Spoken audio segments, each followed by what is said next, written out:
Karthik Deepa serial March 17ஆம் தேதி எபிசோடுக்கான ஒரு promo தாங்க இந்த வீடியோவில் பார்க்க போகிறோம். நம்ம கார்த்தி தர்மலிங்கத்துக்கிட்ட சொல்கிறாங்க, ஐயா இந்த வீட்டை விட்டு சேட்டு காலி பண்ண சொல்லிட்டாரு. அதுவும் 10 நாளைக்குள்ள 10 நாளையில் கண்டிப்பாக உங்களால் எந்த நல்ல வீட்டையும் பார்க்க முடியாது. அப்படி வீட்டை பார்த்தாலும் கண்டிப்பாக உங்களை ஏமாத்துகிற அளவுக்கு விலைய சொல்லி அந்த வீட்டில் தங்க வைப்பாங்க. அந்த வீட்டில் தண்ணி வசதியோ கரண்ட் வசதியோ எதுவுமே இருக்காது. அதனால் நான் சொல்கிறது கேளுங்க, கொஞ்ச நாள் ஏன் வீட்டில் தங்குங்க, உங்களுக்கு என்னென்ன உதவி வேணுமோ எல்லாமே செய்கிறேன் அப்படின்னு. அதுக்கு தர்மலிங்க சொல்கிறாரு, தம்பி ஏற்கனவே என் பொண்ணை உங்கள் வீட்டில் யாருக்குமே பிடிக்காது. இப்போ நாங்கள் வேறு அங்கே தங்கினோம்னா கண்டிப்பாக என் பொண்ணு தீபாவுக்கு பிரச்சனை வரும்.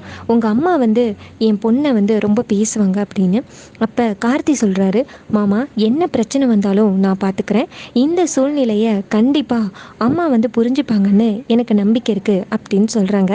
அப்போ மைதிலி சொல்கிறாங்க, தம்பி அம்மாவை பற்றி பிரச்சனை இல்லைப்பா, உங்கள் வீட்டில் இருக்காங்களே ஐஸ்வர்யா, அவங்க ஏதாவது சொல்லுவாங்களோ அப்படின்னு தான் மாமா பயப்படுறாரு அப்படின்னு. அப்போ கார்த்தி சொல்கிறாரு, நான் பேசுனதை மீறி அவங்களால எதுவும் பண்ண முடியாது. ஏன் ஐஸ்வர்யாவோட அம்மா கூட வீட்டில் தானே தங்கியிருக்காங்க, நாங்கள் ஏதாவது சொன்னோமா? ஸோ அதனால் எந்த பிரச்சனையும் இல்லை, நீங்கள் எங்கள் வீட்டில் தங்கலாம் அப்படின்னு சொல்கிறாங்க. உடனே நம்ம தர்மலிங்கம் சொல்கிறாரு, சரி ஜானகி திங்ஸ் எல்லாம் எடு, நம்ம மாப்பிள்ளை வீட்டுக்கு போவோம் அப்படின்னு. தீபாவும் வாங்கப்பா அப்படின்னு சொல்லிட்டு கூட்டிக்கிட்டு நேராக வீட்டுக்கு போகிறாங்க. நம்ம கார்த்தி நேராக தர்மலிங்கத்தையும் ஜானகி நம்ம இனியன் எல்லாரையுமே கூட்டிக்கிட்டு கெஸ்ட் ஹவுஸ் போகிறாங்க. அங்கே போயிட்டு நம்ம 4 பேரையும் தங்க வைக்கிறாங்க. அப்போ ஜானகி சொல்கிறாங்க, தம்பி எங்கள் தகுதிக்கே இதெல்லாம் ரொம்ப அதிகம் அப்படின்னு. அதுக்கு கார்த்தி சொல்கிறாரு, இங்கே பாருங்கள், இது என்னால் முடிஞ்ச சின்ன உதவி தான் அப்படின்னு சொல்ல. அப்போ தீபா சொல்கிறாங்க, கையெடுத்து கும்பிட்டு, சார் நீங்கள் எனக்கு நிறையவே ஹெல்ப் பண்ணுறீங்க அப்படின்னு. அப்போ கார்த்தி சொல்கிறாரு, தீபா நீங்கள் என்னுடைய மனைவி, உங்களுக்கு ஹெல்ப் பண்ணாமல் நான் வேறு யாருக்கு ஹெல்ப் பண்ண போகிறேன் அப்படின்னு. அதுக்கப்புறமா மைதிலி சொல்கிறாங்க, தம்பி எங்களுக்கு என்ன பயம்னா எங்களால் தீபாவோட வாழ்க்கைக்கு எந்தவித பிரச்சனையும் வந்துடக்கூடாது அப்படின்னு தான் எங்களுக்கே பயம் அப்படின்னு சொல்கிறாங்க. அப்போ கார்த்தி சொல்கிறாரு, எந்த பிரச்சனையும் வராது, நீங்கள் சந்தோஷமாக இங்கே இருக்கலாம், வாடகை வீடு கண்டுபிடிச்சதோட உங்களை நான் கூட்டிகிட்டு போகிறேன் அப்படின்னு கார்த்தி சொல்கிறாரு. அதுக்கப்புறமா நம்ம கார்த்தியும் தீபாவும் சேர்ந்து அவங்கள இங்கே இருக்க வச்சுட்டு நேராக வீட்டுக்கு போகிறாங்க. பக்கத்துலேயே தான் இருக்குது வீடு.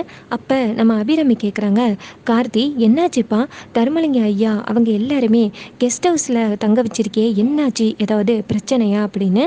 அப்போ ஐஸ்வர்யாவும் ராஜேஸ்வரியும் பக்கத்தில் தான் இருக்காங்க. அப்போ கார்த்தி சொல்கிறாரு, அம்மா தீபாவுக்கு நகை வாங்கி போட்டாங்கல்ல, அந்த நகைக்கான காசு எங்கேருந்து வந்துச்சுன்னா அந்த வீட்டை அடமானம் வச்சுட்டு தான் அந்த நகையவே வாங்கியிருக்காங்க. இப்போ அந்த காசை திருப்பி கொடுத்தாலும் அந்த வீட்டை திருப்பி கொடுக்க மாட்டேன் அப்படின்னு சேட்டு சொல்கிறாரு. இதனால் அவங்களுக்கு வேறு எங்கேயுமே போகிறதுக்கு இடம் இல்லை. எனக்கு ரொம்ப பார்க்குறதுக்கு பாவமாக இருந்துச்சு. அதாம்மா கொஞ்ச நாள் இங்கே தங்க வைக்கலாம், நம்ம கெஸ்ட் ஹவுஸ் சும்மா தானே இருக்குது அப்படின்னு நான் அங்கே தங்க வச்சுருக்கேன் அப்படின்னு சொல்கிறாங்க.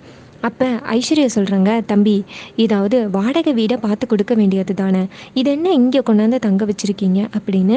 அதுக்கு கார்த்தி சொல்கிறாரு, உங்கள் அம்மா இங்கே தங்கி 1 மாதம் ஆகுதே, தெரியுமா தெரியாதா அப்படின்னு. அப்போ செம்மையாக இரிட்டேட் ஆகுறாங்க ஐஸ்வர்யா. அப்போ ஐஸ்வர்யா சொல்கிறாங்க, எங்கள் அம்மா இங்கே விருந்தாளியாக வந்திருக்காங்க, தீபாவோட அம்மா அப்பா மாதிரி ஒட்டுமொத்தமாக குடும்பத்தோடு இங்கே தங்குறதுக்கு வரல அப்படின்னு. இதை கேட்டுட்டு கார்த்தி சொல்கிறாரு, வார்த்தையை அளந்து பேசுங்க ஐஸ்வர்யா அண்ணி அப்படின்னு. அப்போ ஐஸ்வர்யா சொல்கிறாங்க, என்னமோ பண்ணுங்க அத்தை, கண்டிப்பாக இதனால் நம்ம குடும்பத்துக்குள்ளே பிரச்சனை வர்றதுக்கு நிறைய வாய்ப்பு இருக்குது அப்படின்னு சொல்கிறாங்க. இதை கேட்டுட்டு அபிராமி சொல்கிறாங்க, இங்கே பாரு, அடுத்த விஷயத்தை எடுத்து தோளில் போட்டுக்கிட்டு நீ ரொம்ப திமிராக பேசாத ஐஸ்வர்யா, உன் வயிற்றில் ஒரு சிசு வளருது, அதை முதல்ல நல்லபடியாக வளர்க்குறதுக்கு முடிவு பண்ணு, அதை விட்டுட்டு அடுத்தவளை பற்றி போட்டு கொடுக்கறதுலையே இருக்காத அப்படின்னு சொல்லி அபிராமி பேசுகிறாங்க. அதுக்கப்புறம் நம்ம அபிராமி சொல்கிறாங்க கார்த்திகிட்ட, இங்கே பாருப்பா கார்த்தி, அவங்களுக்கு அந்த வீட்டில் எல்லா ஃபெசிலிட்டியும் இருந்தால் ஓகே, ஆனால் அவங்களுக்கு எந்த ஃபெசிலிட்டியும் இருக்காதுப்பா, சாப்பிட்றதுக்கு தண்ணி வசதி எதுவுமே இன்னும் அந்த கெஸ்ட் ஹவுஸ்க்கு கனெக்ட் பண்ணலையே அப்படின்னு கேட்க. அதுக்கு நம்ம கார்த்தி சொல்கிறாரு, எல்லாத்தையும் நான் பார்த்துக்கிறேம்மா, நீங்கள் ஃபீல் பண்ணாதீங்க அப்படின்னு. அபிராமியும் சரிப்பா அப்படின்னு சொல்கிறாங்க. அதுக்கப்புறமா மார்னிங் சாப்பாடு. அப்போ நம்ம கார்த்தி நேராக நம்ம தருமலிங்க வீட்டுக்கு போயிட்டு எல்லாரையுமே கூட்டிக்கிட்டு நேராக வீட்டுக்கு வராரு. அப்போ இதை பார்த்துட்டு ஐஸ்வர்யா டென்ஷன் ஆகுறாங்க. அப்போ கார்த்தி வந்து அந்த குடும்பத்தை ஃபஸ்ட்டு உட்கார வச்சு சாப்பாடு கொடுக்குறாங்க. அப்போ நம்ம அபிராமி கிட்ட ஐஸ்வர்யா சொல்கிறாங்க, பார்த்தீங்களா அத்தை, நம்ம குடும்பத்தில் யாருமே சாப்பிடவே இல்லை, அதுக்குள்ளேயும் அந்த குடும்பத்தை வந்து உட்கார வச்சு சாப்பாடு கொடுத்துக்கிட்டு இருக்கிறத பாருங்க கார்த்திக், எவ்வளோ திமிரு இருந்தால் இந்த வேலையை பண்ணுவார் அப்படின்னு. அதுக்கு அபிராமி சொல்கிறாங்க, அவருக்கு இப்போ தான் இதயத்தில் ஆப்ரேஷன் பண்ணி வீட்டுக்கு கூட்டிகிட்டு வந்திருக்காங்க, இந்த நேரத்தில் இப்படியெல்லாம் பேசக்கூடாது ஐஸ்வர்யா அப்படின்னு. அதுக்கப்புறமா நம்ம தர்மலிங்கம் சாப்பிட்டு முடிச்சுட்டு சோஃபாவில் உட்காந்துருக்காரு. மைதிலி, ஜானகி எல்லாருமே உட்காந்துருக்காங்க. அப்போ அபிராமி அந்த இடத்துக்கு வராங்க. அபிராமியை பார்த்ததோட தர்மலிங்கம் சொல்கிறாரு, சம்மந்தியமாக நாங்கள் இந்த வீட்டில் இருந்து உங்களுக்கு தொந்தரவு கொடுக்குறோம் அப்படின்னு தயவு செஞ்சு நினைக்காதீங்க. நாங்கள் கண்டிப்பாக வந்துட்டு இன்னும் 2 நாளையில் கிளம்பிடுவோம் வேறு வாடகை வீடை பார்த்துக்கிட்டு அப்படின்னு சொல்கிறாங்க. அதுக்கு அபிராமி சொல்கிறாங்க, இங்கே பாருங்கள், நீங்கள் எதுக்கும் ஃபீல் பண்ணாதீங்க, உங்களுக்கு எத்தனை நாள் இங்கே இருக்கணும்னு நினைக்கிறீங்களோ இருந்துக்கிடுங்க அப்படின்னு சொல்கிறாங்க. அப்போ டக்குன்னு ஐஸ்வர்யாவுக்கு ஒரு கால் வருது. ஐஸ்வர்யாவோட ஃப்ரெண்டு தான் பேசுகிறாங்க. அப்போ ஐஸ்வர்யா என்ன பண்ணுறாங்கன்னா, குத்தி காமிச்சு பேசுகிற மாதிரி, எங்கள் அம்மா 2 நாளையில் வீட்டை விட்டு கிளம்பிடுவாங்க, அவங்களுக்கு மாளிகை மாதிரி வீடு இருக்குது, ஆனால் தீபாவோட அப்பா அம்மா இங்கே வீடே இல்லாமல் வந்து உட்காந்துருக்காங்க அப்படின்னு சொல்லி குத்தி காட்டி பேசுகிறாங்க. அப்போ தர்மலிங்கம் சங்கடப்படுறாரு. அதுக்கப்புறமா நம்ம அபிராமி வந்து தர்மலிங்கத்தை தனியாக கூட்டிகிட்டு போய் உங்ககிட்ட ஒரு விஷயம் சொல்லணும் அப்படின்னு கேட்குறாங்க. அப்போ தர்மலிங்கம் கேட்குறாரு, சொல்லுங்கள் என்னாச்சு அப்படின்னு. அப்போ அபிராமி சொல்கிறாங்க, இது நாள் வரைக்கும் நான் தீபாவை தப்பாக நினச்சிக்கிட்டு இருந்தேன் அப்படின்னு. அப்போ நம்ம தர்மலிங்கி கேட்குறாரு, என்னாச்சு சம்மந்தியம்மா, நீங்கள் வந்து சங்கடப்படுற அளவுக்கு இங்கே என்ன நடந்துச்சு அப்படின்னு.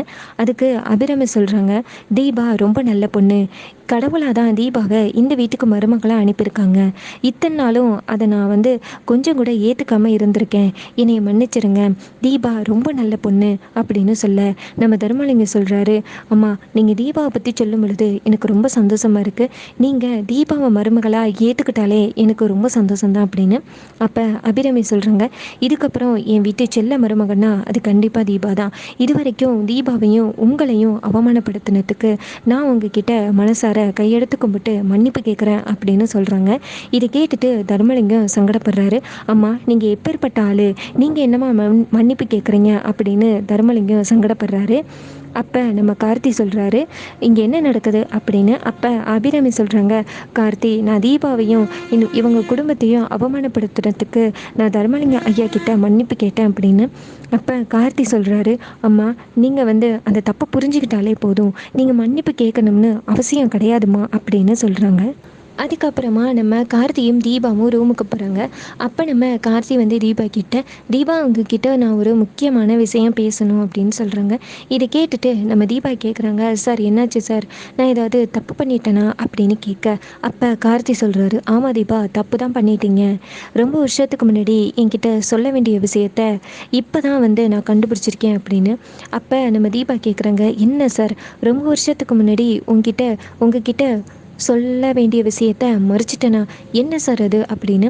அதுக்கு நம்ம கார்த்தி நேராக அந்த பத்திரிக்கையை காமிச்சு, இது என்ன தீபா, எதுக்காக இதில் நட்சத்திரங்கிற பேரை அழைச்சிட்டு தீபான்னு எழுதி வச்சுருக்கீங்க அப்படின்னு. அப்போ நம்ம தீபா பத்திரிக்கையை பார்த்ததோட கொஞ்சம் ஷாக் ஆகுறாங்க. அப்போ கார்த்தி கேட்குறாரு, சொல்லுங்கள் தீபா அப்படின்னு. அப்போ தீபா சொல்கிறாங்க, சார் உங்கள் மேலே நான் ஆசைப்பட்டது உண்மைதான் சார், ஆனால் அது நடக்காது அப்படின்னு தெரிஞ்சதோட அந்த பத்திரிக்கையை வந்து நான் எப்படியாவது தூக்கி வீசிடலாம்னு பார்த்தேன், ஆனால் அந்த பத்திரிக்கை இத்தனை நாளும் இங்கே இருந்துச்சுன்னு நான் நினைக்கவே இல்லை, ஆனால் கடவுளாக உங்ககிட்ட என்னை கொண்டாந்து சேர்த்துருக்காரு அப்படின்னு சொல்கிறாங்க.